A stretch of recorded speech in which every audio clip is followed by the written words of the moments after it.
Hello, guys. Welcome once again back to Entertainment Rebooted and another segment of our limited kind of series. Lit to Film is kind of, I guess, what we're calling it, where I watch a movie based off of a book after I've read the book. I give you my overall impressions of the book, the movie. Is it a good adaptation? Is it a bad adaptation?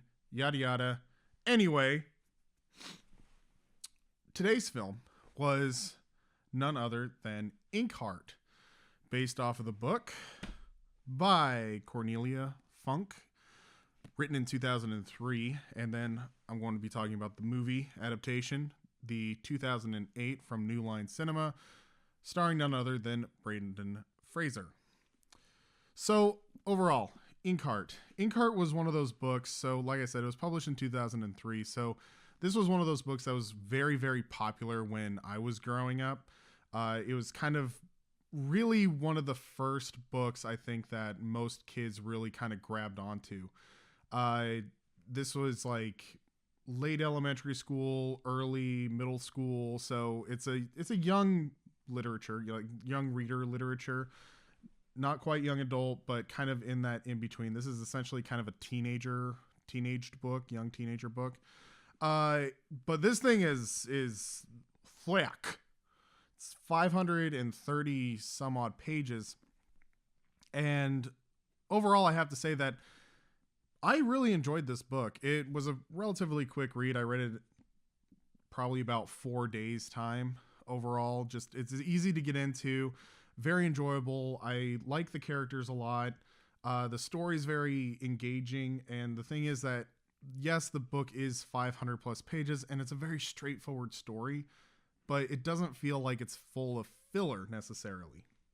So if you aren't aware of Inkheart, the book, so the story goes that we follow the kind of like the adventures, I guess, of Maggie. Maggie has a father named Mo, and Mo is a book doctor. He's a book rebinder. What he does is he repairs old books, and that's kind of what he does. He travels around Europe and he fixes all of these different books up. One night,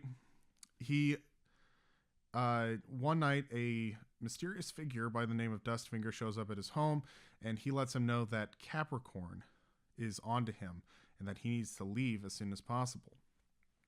Mo takes Maggie, leaves, and goes to the house of Eleanor, this great aunt, like the aunt of Maggie's mother, who has been gone for a very long time. And the circumstances surrounding her leaving are kind of left up to a bit of a mystery for a long time. And Mo, though he's this book fixer guy and he's super passionate about reading, he really got into reading, and Maggie has inherited his love of reading and books.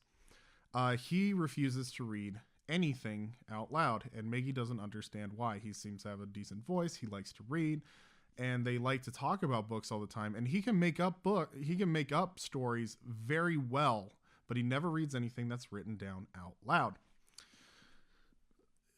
Maggie and Mo flee to Eleanor's. Eleanor is this great aunt character. She's an interesting character, very strong personality type. And her big thing is that she is a book collector. She does not love the world. She loves the world of books. She collects rare books. She hoards books. She goes around and spends pretty much her entire inheritance getting books. And her house is packed full of books. The piece de resistance, of course, being a massive library. They kind of, the three of them get to know a bit more about each other. Dustfinger returns, and he tries to get Maggie to get her father to look into a book called Inkheart. Eventually, the four of them, I guess, are kind of captured by Capricorn. Capricorn turns out to be this super evil dude who is from the same place that Dustfinger is, and it is later revealed to Maggie, like halfway through the book, that Capricorn, Dustfinger, and all of the henchmen come from the exact same place in the exact same world. That world being a book called Inkheart. And Mo does not read out loud because Mo has a unique ability to be able to literally bring things from the book to life. However, it comes at a terrible cost. And at random, something will come out of the book, but something random from in the world disappears into the book. That's what happened to Maggie's mother. And a couple of other things around their house disappeared. And out came Capricorn, Dustfinger, and I believe it was Basta, and a couple of other people appear out of the book. So the story, so the book, it's a lot of them going like back and forth from Capricorn's village. They kind of escape. They try to find different avenues and things like that to be able to defeat Capricorn. But mainly what they're trying to do is they're trying to flee from Capricorn because Capricorn wants Mo to read specifically something out of Inkheart, this terrible thing, and this friend that Mo is terrified of, but he does not tell Maggie about. It leads them to the author of the book. They find him, and he's an interesting character as well. He's this kind of eccentric writer type with a pretty weird sense of humor. He has grandchildren, and I don't want to just like recap the entire story like point for point, but essentially there's this back and forth, and eventually what happens is that Maggie and the author get kidnapped while Mo is away with Eleanor because Eleanor has decided to try to stay and help them because Capricorn found her home and burned her library to the ground as like revenge. So Eleanor decides, I need to go with Maggie and Mo and help them to defeat Capricorn because he needs to pay for the injustice of burning my beloved library to the ground. While Mo is going to get Eleanor, Maggie and I don't want to say his name wrong. Finoglio, the author, they get captured, and it gets revealed that Maggie can also bring things out of books like her father. She kind of inherited his ability.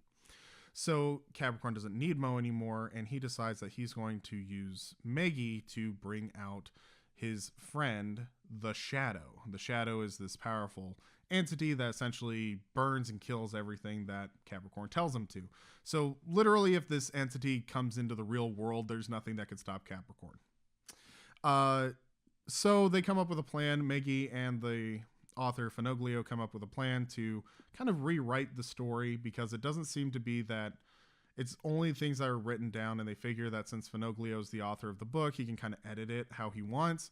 So they come up with a plan to have her read a different story and kind of use that. Story progresses. We get some more information around the village, and it turns out that Maggie's mother was read out of the book by the other writer that Capricorn got. So Capricorn had a guy named Darius. He also had the same ability that Mo had. However, because of his nerves, he was not really able to read things out of the books properly. Thus why Capricorn was going after Mo after all these years. So Darius read out a bunch of these different characters, but they never come out right. One of the characters that comes out of the book actually is somebody by the name of Riza. And Dustfinger has kind of a thing for Riza. And the thing about Riza is that she does not have a voice. She was taken out of the book completely mute. So as there's more time spent, like Dustfinger kind of starts noticing things about Riza. They start talking a little bit more. Riza talks a little bit more with Dustfinger after hearing that, you know, the silver tongue person was back, and she wants to know, like, what, you know, who is he? What does he look like? Who is this guy? And it's later revealed that Riza is actually Maggie's mother, having been reread out of Inkheart. Eventually there's a final confrontation when Maggie has to save, Dustfinger escapes, so she has to save Finoglio, Mo, Riza, and Mo's not captured. She has to save everybody from Capricorn because she has to read Shadow out of the book. She does. read the shadow out of the book, but does the plan and turns the shadow against Capricorn. Everybody's freed. It's kind of like a happily ever after, except the downfall is that they decide not to risk reading Inkheart again, and Dustfinger, who only really wants to go back to Inkheart, decides that it's fine to stay. And it kind of leads into this world where at the end of the book, Maggie decides that she's going to take some inspiration from Finoglio and become an author herself. And she ends the book starting to write her own story. That's really rough for overall, like, what the story is. Like I said, this book's like 530 pages. Overall, the book, I do recommend this book. I'm an adult. I didn't read this when I was a kid. I remember this a lot. I not this cover, but Inkheart floated around a long time, elementary into middle school. It was one of those really popular books right before Twilight really took over as like the book in high school, like not high school, middle school. This was like the book everybody was talking about, everybody wanted to read. I just didn't really get the chance to read it, or I believe I've started it, but I never finished it. So going back now as an adult, though, I have to say the book's enjoyable. It's a pretty fun read. It's pretty well written. It has good character moments. It has good story beats. The thing is that this is a very simple story. It doesn't feel like it's full of filler, but I will say that it's a very, very simple story, and it's a book nerd's book. There are so many references to classic literature, specifically like classic children's literature, but it's just kind of a fun book in that way. I definitely recommend this. Like, if you have like a young kid, like probably 9 to 14, I guess, would be the age group for this. But if you have somebody, like if you have a child who is between 9 and 14 and you want to kind of show them the magic of reading, this is kind of I would say this is a good book. So I recommend it. 4 stars out of 5. Solid read. So obviously, with anything in Hollywood, whenever there's a good story that's beloved by children, they have to obviously go ahead and make it into a blockbuster film, which is what New Line Cinema did, also owned by Warner Brothers, if you didn't know that. They decided to make a movie based off of Inkheart in 2008, starring none other than Brendan Fraser and a number of other people. You know the saying, the book is better than the movie? I kind of made fun of it in the first video. It's actually 1,000 times. It's like so true though with this one. This movie is awful. I've watched the movie. So I watched the movie, I believe I took time to watch it about 8 years ago. It was on Prime. I decided to take a look and watch it. It got recommended because I was rewatching The Mummy 1999, and of course Brendan Fraser is in both of those, so it recommended this one. So I watched it. I remember liking the movie when I first saw it. However, after reading the book and watching the movie, I have to say that this is an awful, awful adaptation of this book. Right away, there's so much that's changed. It's almost an entirely different story, except for the fact that they have the same characters, like the same character names, and then there's like an overall like plot. It's almost as if somebody in Hollywood had their child explain a little bit about Inkheart and then decided I can make it better when I make it into a movie. Yeah. So immediately the book is completely different than the movie, because the movie starts with this introduction where it's like, there's people in the world and they've inherited special abilities and they're called silver tongues. Not true at all. According to the book, the reason that Mo is called Silver Tongue by Capricorn is because that's what Capricorn views him as. He thinks that he's this magical sorcerer and that his tongue is literally like silver, and it can bring about like so much wealth and things like that for him because he has this magical ability. He's like a magician, he's a wizard, a sorcerer. So they call him Silver Tongue. It's not like a category of people. The thing is that there are people that have this ability. They're not called silver tongues. They're just like, they're readers. And they have this magical ability. So immediately it starts off and I'm like, great. So already we kind of get this, like, the reveal of the fact that Mo has this magical ability. In the book, that ability is kind of hinted at. If you know roughly what the story is, you can kind of already tell. However, it's not really until like about 150 pages in, I think, before Mo finally sits Maggie down and tells her, I have the ability to read things out of the book, and that's what happened to your mother. That's why I refuse to read out loud. So immediately that's kind of off. The second thing is that they make it appear that Mo, played by Brendan Fraser, and his daughter kind of go from bookstore to bookstore, and they're hunting down a copy of Inkheart because he's trying to read the wife out of the book. In the book, Mo has a copy of Inkheart, but he's too scared to read it. Because as much as he wants to read his wife out of it, he doesn't really know how to do it, and two, it's extremely risky because he has no idea what is going to be taken in exchange. So he has a copy of Inkheart.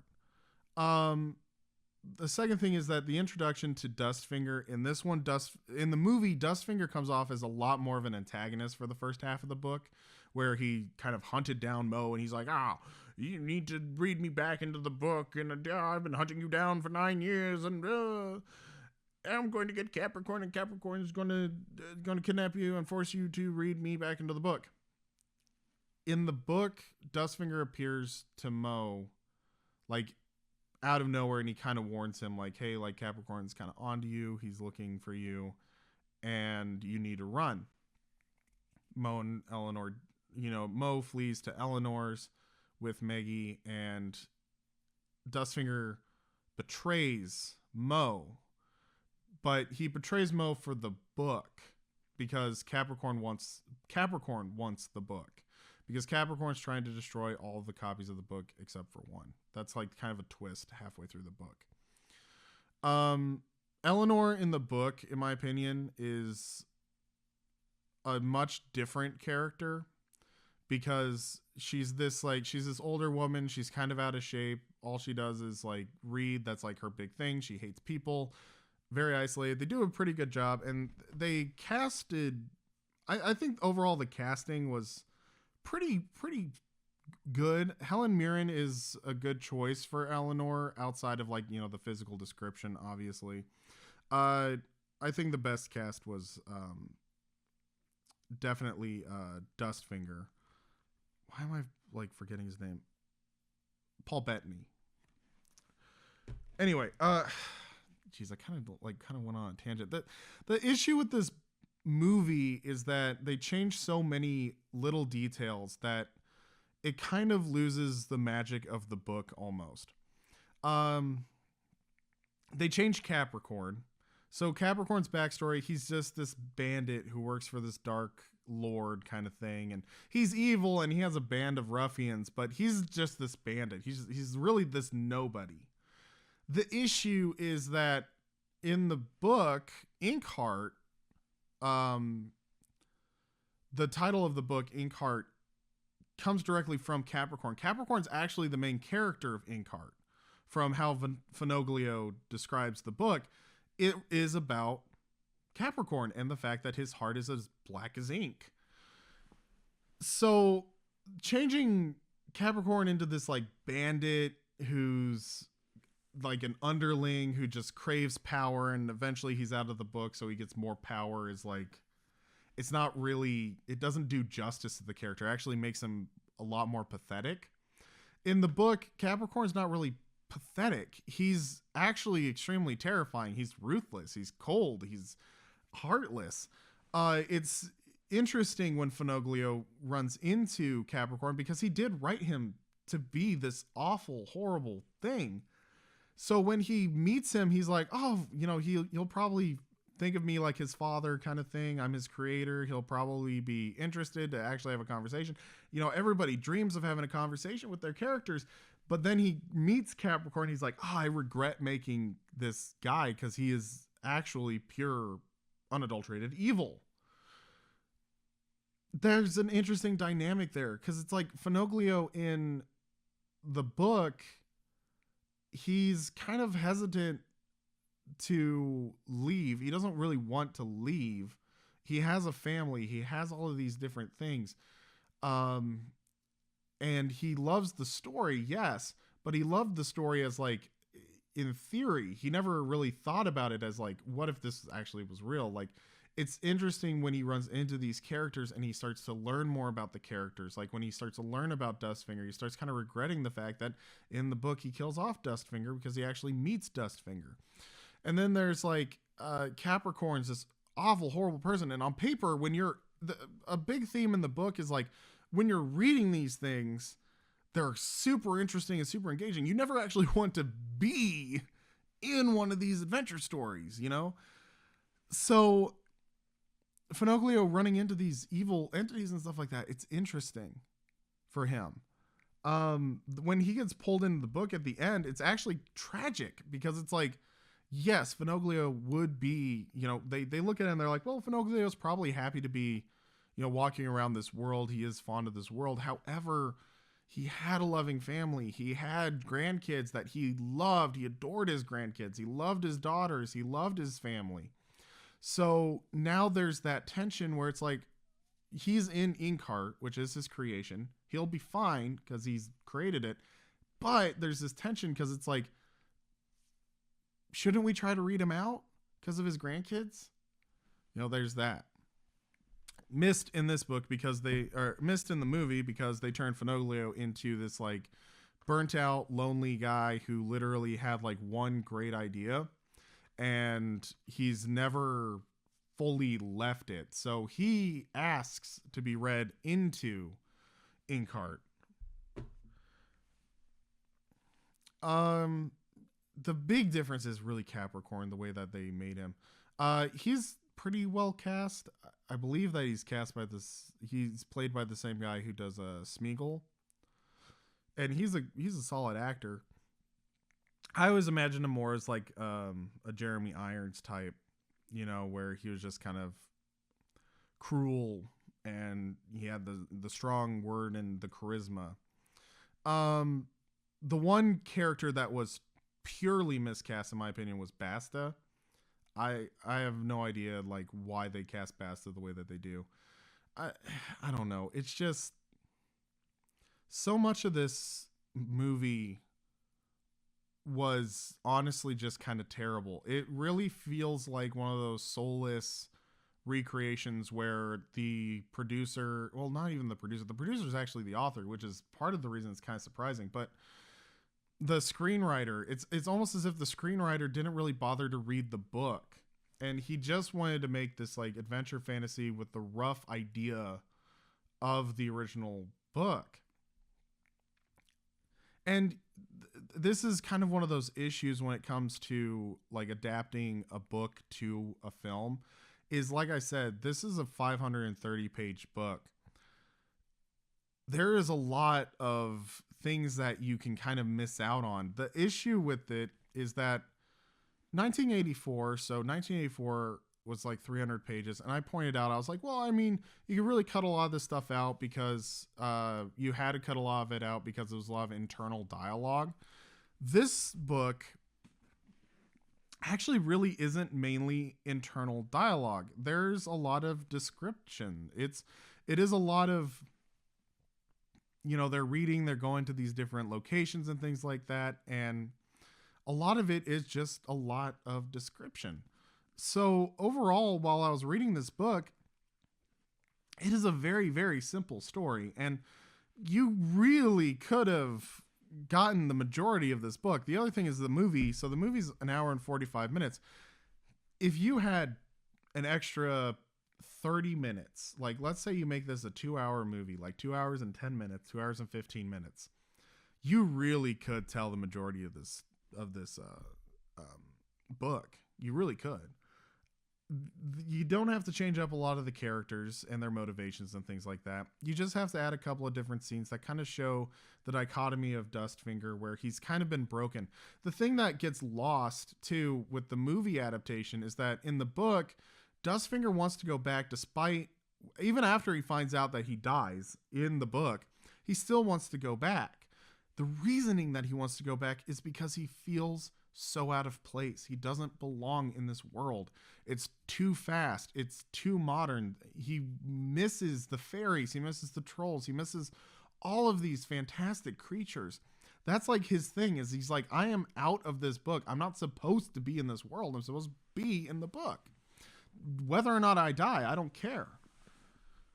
In the movie, they decide to be like, well, he actually has a love interest, and he would only be happy if he's with her. Okay. So Dustfinger, his motivations are not really well established, and as a result, for the first half of the movie, he comes off a lot like just like a pure antagonist almost.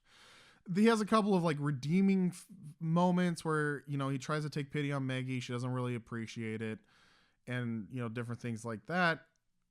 But they miss out on so much of Dustfinger's character development. Dustfinger really is one of those characters where it's like, he does not like Capricorn and his men. However, he does kind of hover around them and stay around them because they are from the same world. He feels at least kind of like he's in his own environment when he's around these people, even though they're completely awful to him. Capricorn in the movie really does come off as this like sniveling, conniving guy who's just like, oh, I finally have power. I'm not an underling.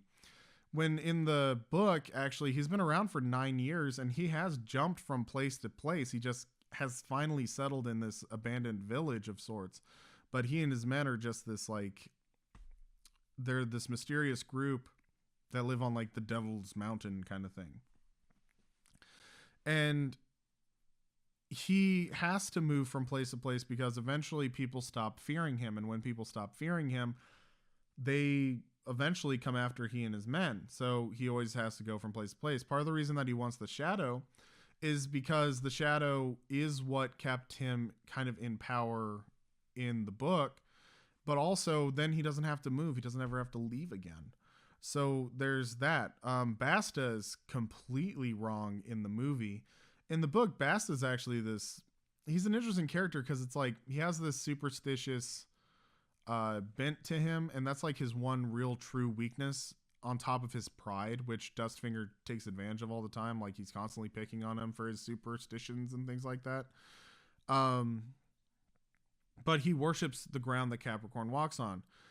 Those are like his only issues. Otherwise, he is a very intimidating person. He likes to like cut throats, and he's constantly working with knives, and he's this menacing henchman. He's one of the only henchmen that are actually truly competent, and they kind of ascribe the fact that he's competent to the fact that he was one of the few characters that got read out by Mo and not Darius.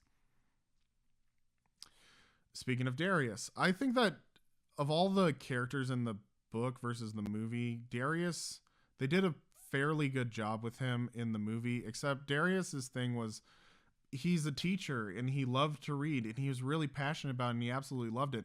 The reason that he is not as good of a reader as Mo is that the pressure gets to him and he kind of muddles words, and it's more of a muddling. It's not really a stuttering. Whereas in the movie, they're like, we'll give him a stutter. And that's like his whole thing is he can't actually say the words.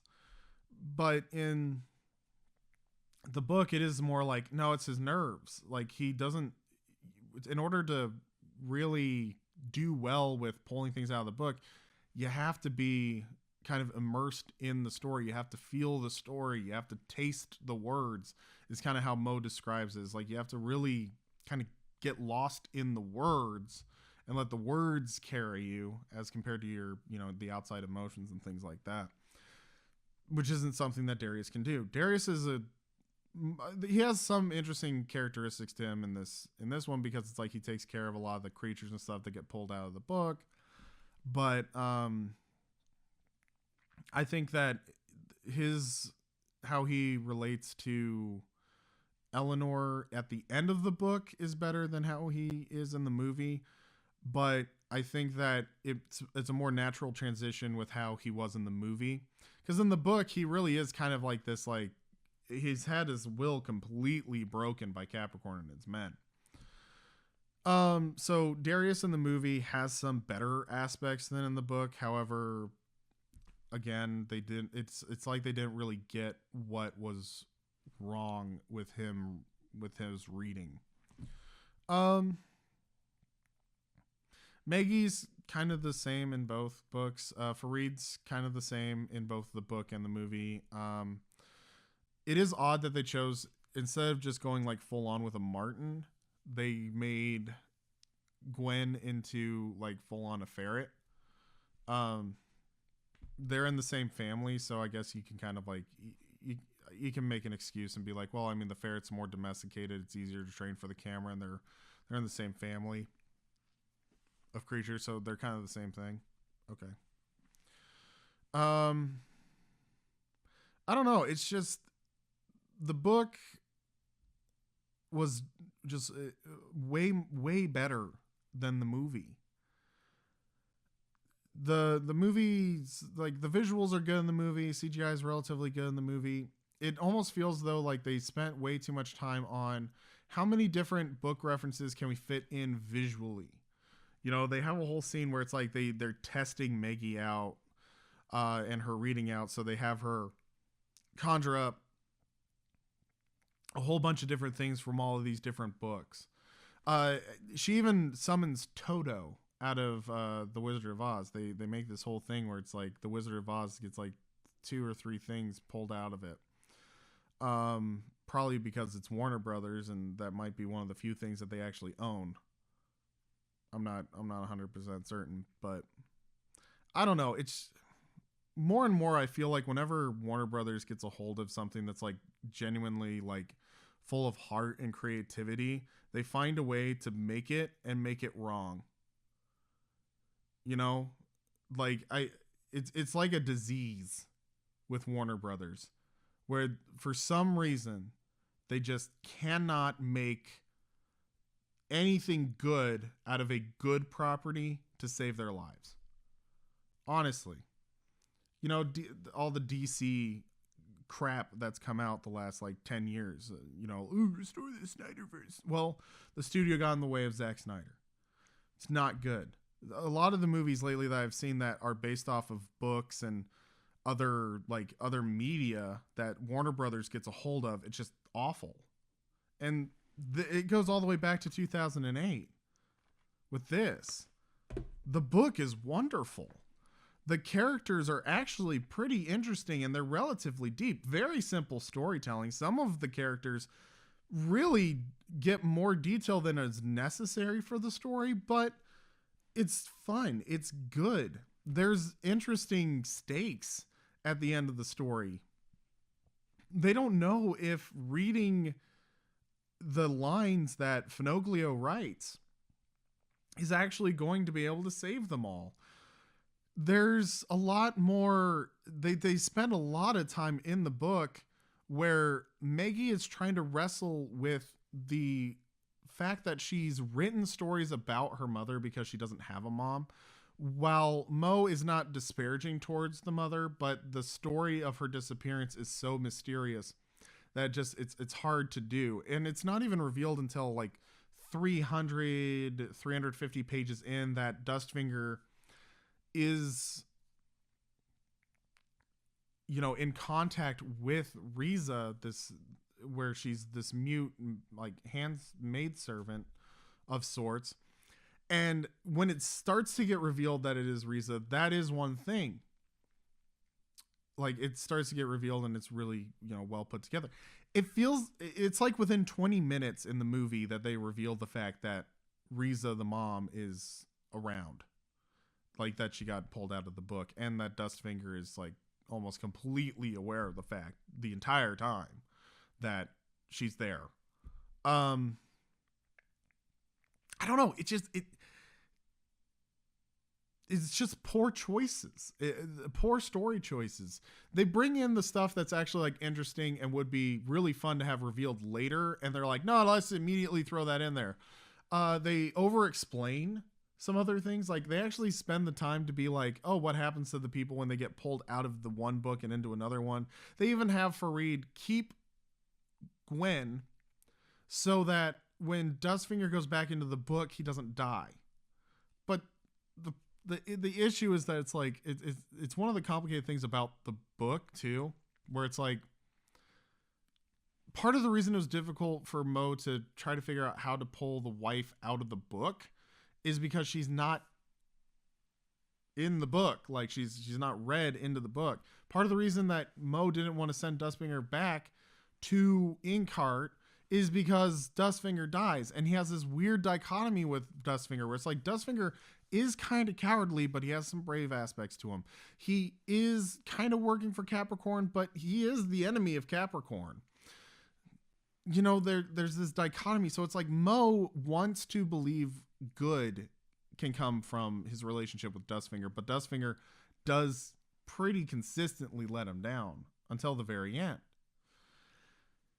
The relationship with Farid and Dustfinger and Gwen specifically was very interesting in the book because Gwen, the Martin, the ferret in the movie, likes almost nobody.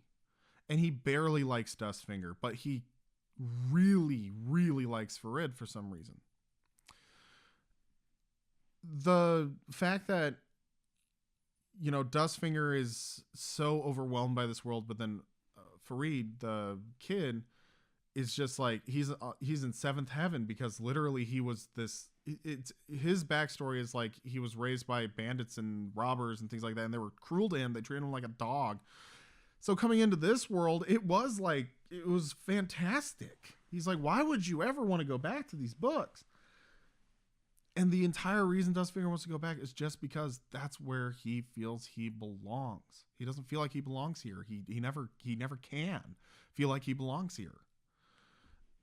So it's just like huge character, you know, like character mischaracterization, but also just, man, they could have done such a much better job with this.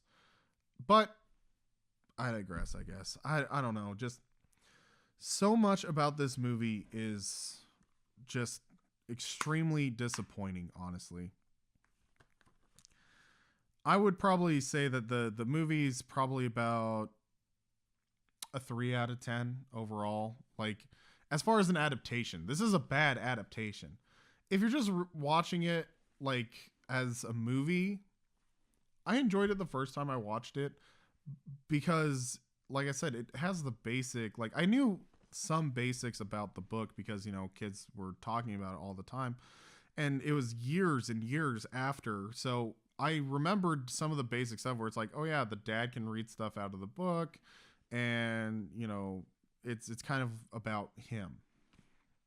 And so watching the movie wasn't really all that bad. It's, you know, it's relatively fun. It's well casted. The acting is pretty good. The only really bad parts about the movie are Basta, and it feels just a little... I can't shake the feeling now that I've read the book that's just kind of heartless and disingenuous at times. I don't know. I liked Eleanor a lot better in the book, even though, you know, Helen Mirren is an amazing actress and she plays the character very, very well. It's just like they underutilize her. Because in the book, she's actually this, like, she's very resourceful and she has her character flaws. She has her issues, but she's a competent character. In this one, she just kind of like comes and goes once or twice. They try to have a moment where she starts realizing that, you know, she's extremely lonely, you know, but I don't know. It's a misutilization of the character because part of it is like in the book, Eleanor leaves after they escape from Capricorn's village the first time to go home. And she's just kind of like, you know, I just want my books. I don't want to be in an adventure. I don't want to be here anymore. I just want to be back in my books, and you can forget about me, kind of thing. It's when she gets back to the house, as she's about to enter the house, that she's like, man, I'm so lonely. you know, I miss having people to talk to, and I miss going out. And, you know, being out with Maggie and Mortimer was actually a very fun experience outside of like all the horror, obviously. And then when she enters the house, Capricorn's men have been there and they destroyed the thing that she loved the most, her library. So she finally is just like, you know what? I'm going back. I'm going to fight this guy. I'm going to bring him down however I can. And she, you know, she's just this very interesting character in the book. In the movie, it's like she comes and goes, acted extremely well. Not in the movie a lot. I'm a huge fan of Brendan Fraser, but I do think that as far as like his reading and things like that, it